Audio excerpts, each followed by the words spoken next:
ಒಂದು ಕನಸಿನ ಕೂಸು ಸುಮಾರು 3.5 ವರ್ಷದಿಂದ ಹೋರಾಟ ಮಾಡಿ, ಯಾಕಂದರೆ ಈ ಭಾಗದಲ್ಲಿ ಇದೊಂದು ರಸ್ತೆ ದಟ್ಟಣೆ ಜಾಸ್ತಿಯಾಗಿ ಇದಕ್ಕೆ ಸರ್ಕಲ್ಗೆ ಏನು ಹೆಸರಿದೆ ಅಂದರೆ ಇವತ್ತು ಬ್ಲಡ್ ಪ್ರೆಷರ್ ಡಯಾಬಿಟಿಕ್ ಸರ್ಕಲ್ ಅಂತ ಹೆಸರು ಬಂದುಬಿಟ್ಟಿದೆ. ಅಷ್ಟೊತ್ತು ಕಾಯಬೇಕಿಲ್ಲಿ ಜನ. ಅದನ್ನು ಹೋಗ್ಲಾಡ್ಸೋದಕ್ಕೆ ಸನ್ಮಾನ್ಯ ಮಾಜಿ ಮುಖ್ಯಮಂತ್ರಿಗಳಾದ ಸದಾನಂದ ಗೌಡ ಹತ್ರ ನಾನು ಉಪಮಹಾಪೌರನಾದ ಕೇಳ್ಕೊಂಡಿದ್ದೆ. ಆವಾಗ ಅವ್ರು 30 ಕೋಟಿ ರೂಪಾಯಿ ಸ್ಯಾಂಕ್ಷನ್ ಮಾಡಿದರು. ಇವತ್ತು ಸನ್ಮಾನ್ಯ ಮುಖ್ಯಮಂತ್ರಿಗಳಾದ ಸಿದ್ದರಾಮಯ್ಯ ಅವರು ಬಂದು ಗುದ್ಲಿ ಪೂಜೆ ಮಾಡಿದ್ದಾರೆ. ನನ್ನ ಕನಸು ನನ್ನ ಕಾಲದಲ್ಲೇ ಮುಗಿಬೇಕು ಅಂತ. ಕೇವಲ 10 ತಿಂಗಳಲ್ಲಿ ಈಗ ಒಂದು ಪ್ರಾಜೆಕ್ಟ್ನ ಮುಗಿಸ್ಬೇಕಂತ ಅವ್ರಿಗೆ ಟರ್ನ್ ಕಿ ಪ್ರಾಜೆಕ್ಟಲ್ಲಿ ಕೊಟ್ಟಿದ್ವಿ. PJB ಅಂತ ಒಂದು ಸಂಸ್ಥೆ, ಅವರು specialist in flyovers and bridges, ಅವ್ರ ಕೈಯಲ್ಲಿ ಕೊಟ್ಟು ಟರ್ನ್ ಕಿ ಪ್ರಾಜೆಕ್ಟ್ ಕೊಟ್ಟು ಈ ಕಾರ್ಯಕ್ರಮನ ಆದಷ್ಟು ಜಲ್ದಿ ಇದನ್ನು ಅನುಷ್ಠಾನಕ್ಕೆ ತಂದು ಇಲ್ಲಿರೋ ಜನಕ್ಕೆ ಆ ಡಯಾಬಿಟಿಕ್ಕು ಮತ್ತು ಆ BP ಆ ಸರ್ಕಲ್ನ ಬೇರೆ ಹೆಸರಿಡೋ ಅಂಥ ನೆಮ್ಮದಿ ಸರ್ಕಲ್ ಹೆಸರಿಡೋ ಅಂಥ ಕೆಲಸ ನಾವು ಮಾಡ್ತೀವಿ. ಸರ್ಕಾರದ ನೇತೃತ್ವದಲ್ಲಿ ಆಗಿರ್ತಕ್ಕಂಥ ಈ ಒಂದು ಗ್ರೇಡ್ ಸಪರೇಟರ್ ಸ್ವಾಗತಿಸ್ತೇನೆ. ಆದರೆ ನಾನು ಒಂದು ಕಮಿಷನರ್ ಅವ್ರಿಗೆ ಮತ್ತು ಮುಖ್ಯಮಂತ್ರಿಗಳಲ್ಲಿ ವಿನಂತಿ ಮಾಡಿದೆ. ಯಾಕಂದರೆ ನಾನಿಲ್ಲಿ ಭಾಳ ಒಂದು 10 ವರ್ಷಗಳಿಂದಲೇ ಇಲ್ಲಿ ಕೆಳಗಡೆ ಪೆಡಿಸ್ಟ್ರಿಯನ್ ಸಬ್ವೆ ಬೇಕು ಅಂತ ಹೇಳಿದರು. ಪೆಡಿಸ್ಟ್ರಿಯನ್ ಸಬ್ವೆ ಉದ್ದೇಶ ಈ ಸರ್ವಿಸ್ ರೋಡ್ ಹೊರಟೋಗೋದ್ರಿಂದ ಈ ಯೋಜನೆ ಬಂದ ಮೇಲೆ ಇಲ್ಲಿ ಪಾದಚಾರಿಗಳು ಈ ಕಡೆ ಪೂರ್ವದಿಂದ ಪಶ್ಚಿಮಕ್ಕೆ ಅಲ್ಲಿ ಸಂಚರಿಸಬೇಕಾದ್ರೆ ಪ್ರಾಣ ಹಿಡಿಯಿಟ್ಕೊಂಡು ಓಡಾಡಬೇಕು. ನಾವು ಎಷ್ಟೇ ವಾಹನಗಳಿಗೆ ಮಾಡಿದ್ರು ಸಹ ಪಾದಚಾರಿಗಳಿಗೆ ಇವತ್ತು ಬೇಕಾಗಿರ್ತಕ್ಕಂಥ ಸೇಫ್ಟಿ ಮೆಜರ್ಸ್ ದೃಷ್ಟಿಯಿಂದ ಗ್ರೇಡ್ ಸಪ್ರೇಟರ್ ಕೆಳಗಡೆ ಪೆಡಿಸ್ಟ್ರಿಯನ್ ಸಬ್ವೆ ಪಾದಚಾರಿಗಳ ಸುರಂಗ ಮಾರ್ಗವನ್ನು ಅಳವಡಿಸಬೇಕು ಅಂತಕ್ಕಂಥದ್ದನ್ನಕ್ಕೆ ಅಳವಟ್ಟಿದ್ದು ಹಿಂದೆ ಯೋಜನೆ ಮಾಡಿತ್ತು. ಅದೊಂದು ಅಂಶ ಬಿಟ್ಟಿದ್ದಾರೆ, ಅದನ್ನು ತಗೊಳ್ತೀವಿ ಅಂತ ಹೇಳಿದ್ದಾರೆ. ಅದು ಭಾಳ ಮುಖ್ಯ. ಈಗಲೇ ನಿಮ್ಮ ಕಣ್ಣನ್ನು ಮುಂದೆ ನೋಡಿದ್ರೆ ಗೊತ್ತಾಗುತ್ತೆ. ನಾವು ಪಾದಚಾರಿಗಳ ಗಮನ ನಿರ್ಲಕ್ಷ್ಯ ಆಗಬಾರ್ದು ಅಂತಕ್ಕಂಥದ್ದು ಒತ್ತಾಸೆ ಮಾಡಿದ್ದೇವೆ. ಒಟ್ಟಾರೆಯಾಗಿ ಈ ಯೋಜನೆ ಸಮರೋಪಾದಿಯಲ್ಲಿ ಗುತ್ತಿಗೆದಾರರು ಮಾಡ್ತೀವಿ ಅಂತ ಭರವಸೆ ಕೊಟ್ಟಿದ್ದಾರೆ. ಮತ್ತು ನಾನು ಮುಖ್ಯಮಂತ್ರಿಗಳಿಗೆ ಅಭಿನಂದನೆ ಹೇಳ್ತೇನೆ. ಮತ್ತು ಈ ಪೆಡಿಸ್ಟ್ರಿಯನ್ ಸಭೆಯನ್ನು ಇನ್ಕಾರ್ಪೊರೇಟ್ ಮಾಡಬೇಕು ಅಂತ ಒತ್ತಾಯ ಮಾಡಿದ್ದೇನೆ. ಯಾಕಂದರೆ ಇವತ್ತಿಂದ ಮೊದಲಿಂದ ಅದು ಸಭೆ ಇನ್ಕಾರ್ಪೊರೇಟ್ ಮಾಡಿದ್ದು.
ನವರಾತ್ರಿ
ಉತ್ಸವದ ಅಂಗವಾಗಿ ನಾವು ಇವತ್ತೊಬ್ಬರು ವಿಶೇಷವಾದ ಅತಿಥಿ ಮನೇಲಿದ್ದೀವಿ. ಸೊ ಬನ್ನಿ ವೀಕ್ಷಕರೇ, ನಾವು ನೋಡೋಣ ಅವರು ಎಷ್ಟು ಚೆನ್ನಾಗಿ ಬೊಂಬೆಗಳನ್ನೆಲ್ಲ ಇಟ್ಟು ಅಲಂಕಾರ ಮಾಡಿದ್ದಾರೆ. ಅವ್ರ ಹತ್ರ ಮಾತಾಡ್ಸೋಣ ಬನ್ನಿ. ನಮಸ್ತೆ. ನಮಸ್ತೆ. ನಿಮ್ಮ ಹೆಸರು? ಶಶಿಕಲಾ ಅಂತ. ಏನು ಮಾಡ್ಕೊಂಡಿದ್ದೀರಾ? House wife. ಸರ್ ನಮಸ್ತೆ. ನನ್ನ ಹೆಸರು ನಾಗರಾಜ್ ಅಂತ. ನಾವು ವರ್ಷ ಗೊಂಬೆ ಕೊಡಿಸ್ತೇವೆ ನವರಾತ್ರಿ 9 ದಿನ. ವರ್ಷನೂ ನಾವು ಬೊಂಬೆ ತಂದು ಹೊಸ ಬೊಂಬೆಗಳು ತಂದು ಕೂಡಿಸ್ತೇವೆ. ಆಮೇಲೆ ಇದ್ರ ಹತ್ರ ಹೊಸೂರ ಹತ್ರ ಹೋಗಿ ಅಲ್ಲಿ ಬೊಂಬೆಗಳು ತೊಗೊಂಬರ್ತೇವೆ. ಅಲ್ಲಿ ಸ್ವಲ್ಪ ಚೀಪಾಗಿರುತ್ತೆ. ಒಳ್ಳೊಳ್ಳೆ ಗೊಂಬೆಗಳು, ಒಳ್ಳೊಳ್ಳೆ ಪ್ಯಾಟ್ರನು ಡಿಸೈನ್ಸ್ನಲ್ಲಿ ಗೊಂಬೆಗಳು ಬರ್ತವೆ. ಒಂದ್ಸಲಿ ಆ ಕಡೆ ಇಡ್ತೀವಿ, ಒಂದ್ಸಲಿ ಈ ಕಡೆ ಇಡ್ತೀವಿ. ಆಮೇಲೆ ಎಲ್ಲ ದಸರಾ ಬೊಂಬೆಗಳು ಇದೆ ನಮ್ಮಲ್ಲಿ. ನಾವು ಎಲ್ಲ ಗೊಂಬೆಗಳನ್ನು ಒಂದು ಸರಿಯಾದ ಸಿಸ್ಟಮ್ ಒಳಗೆ ಜೋಡಣೆ ಮಾಡಿ ಇಡ್ತೇವೆ. ಎಲ್ಲರೂ ಬಂದು ಅಪ್ರಿಷಿಯೇಟ್ ಮಾಡಿ ಹೋಗ್ತಾ ಇದ್ದಾರೆ. 9 ದಿನ 10 ದಿನ ನಾವು ಕೂಡಿಸ್ತೀವಿ. ಎಲ್ಲರೂ ಬಂದು ಸಾಯಂಕಾಲ ಹೊತ್ತು ಎಲ್ಲರೂ ಕರಿತೀವಿ. ಅವ್ರು ಬಂದು ನೋಡ್ಕೊಂಡು ಹೋಗ್ತಾರೆ. ಎಷ್ಟು ದಿವಸದಿಂದ ಈ ಪ್ಲಾನಿಂಗ್ಸ್ ನಡೀತಾ ಇದೆ? ನಾವು ಸುಮಾರು ನಮ್ಮ ಅಜ್ಜಿ ಕಾಲದಿಂದನೂ ಅಜ್ಜಿ ಇಡ್ತಾ ಇದ್ರು. ಅದನ್ನೇ ನಾವು ಕಂಟಿನ್ಯೂ ಮಾಡ್ಕೊಂಡು ಹೋಗ್ತಾ ಇದ್ದೀವಿ. ಹೇಳಿ ಸರ್, ನಿಮ್ಮ ಹೆಸರು? ನಮ್ಮ ಹೆಸರು ಶ್ರೇಯಾಂಕ್ ಅಂತ. ನಿಮ್ಮ ಹೆಸರು? ಸತೀಶ್ ಬಾಬು ಅಂತ. ಹೇಳಿ, ಇದೆಲ್ಲ ನಿಮ್ದು ಸ್ವಲ್ಪ ಅಂದರೆ ನೀವು ಇದಕ್ಕೆಲ್ಲ ತುಂಬಾ ಹೆಲ್ಪ್ ಮಾಡಿದ್ದೀರಾ ಅಂತ ಕೇಳ್ಪಟ್ಟೆ. ಹೌದು, ನಮ್ಮ ತಂದೆ ತಾಯಿಯವರು ಅಜ್ಜಿ ಅವ್ರ ಕಾಲಿಂದ ಬರ್ತಾಯಿದೆ ಇದು. ಸೊ ಇಷ್ಟು ಬೊಂಬೆಗಳು ತರೋದು, ಜೋಡಿಸಿಟ್ಬೇಕು, ಅವ್ರ ಟ್ರೆಡಿಷನ್, ಅವ್ರ ಖುಷಿನೇ ನಮ್ಮ ಖುಷಿ. ಸೊ ಅದಕ್ಕಾಗಿ ನಾವು ಈ ಥರ ಜೋಡಿಸಿ ಹೆಲ್ಪ್ ಮಾಡ್ತೀವಿ. ನಿಮ್ಮೆಲ್ಲರಿಗೂ ನವರಾತ್ರಿ ಹಬ್ಬದ ಹಾರ್ದಿಕ ಶುಭಾಶಯಗಳು. Thank you. ಹಾಗೆ ಒಂದು ಹಾಡು ಹೇಳ್ಬೋದಾ?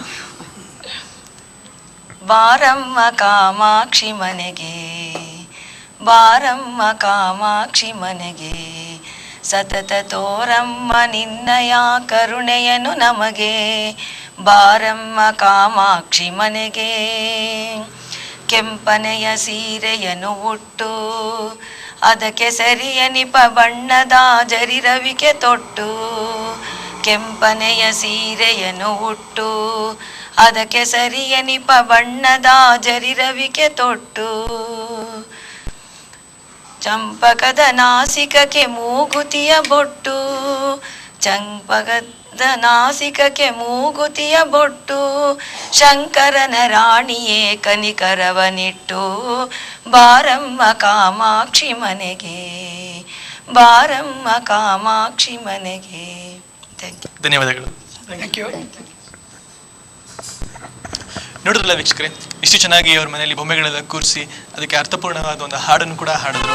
ಸೊ ಇವಾಗ ಇನ್ನೊಬ್ಬರ ಮನೆಗೆ ಹೋಗೋಣ ಬನ್ನಿ. ನೋಡಿದ್ರಲ್ಲ ವೀಕ್ಷಕರೇ, ನಮ್ಮ ರಿಯಲ್ ಟಿವಿಯಲ್ಲಿ ನವರಾತ್ರಿ ಉತ್ಸವದ ಅಂಗವಾಗಿ 6ನೇ ದಿವಸ ಎಷ್ಟು ಚೆನ್ನಾಗಿ ತುಂಬ ಚೆನ್ನಾಗಿ ಅಲಂಕಾರ ಮಾಡಿದರು. ಆ ಮನೆಗೆಲ್ಲ ಹೋಗಿದ್ವಿ. ಸೊ ಇದ್ರ ಬಗ್ಗೆ ಎಲ್ಲ ತುಂಬ ಡೀಟೇಲಾಗಿ ತಿಳ್ಕೊಂಡಿದ್ದೀನಿ ಅಂತ ನಾನು ಅಂದ್ಕೊಂಡಿದ್ದೀನಿ. ಸೊ ಇದೇ ರೀತಿ ಇನ್ನೂ ಹಲವಾರು ಮನೆಗಳಿಗೆ ಹೋಗ್ಬಿಟ್ಟು 7ನೇ ದಿನ 8ನೇ ದಿನ 9ನೇ ದಿನ ನೋಡಿಕೊಂಡು 10ನೇ ದಿನ ಮತ್ತೆ ತಿರ್ಗಾ ಭೇಟಿ ಆಗೋಣ. Keep watching real TV. ಇದು ನಿಮ್ಮ ಟಿವಿ.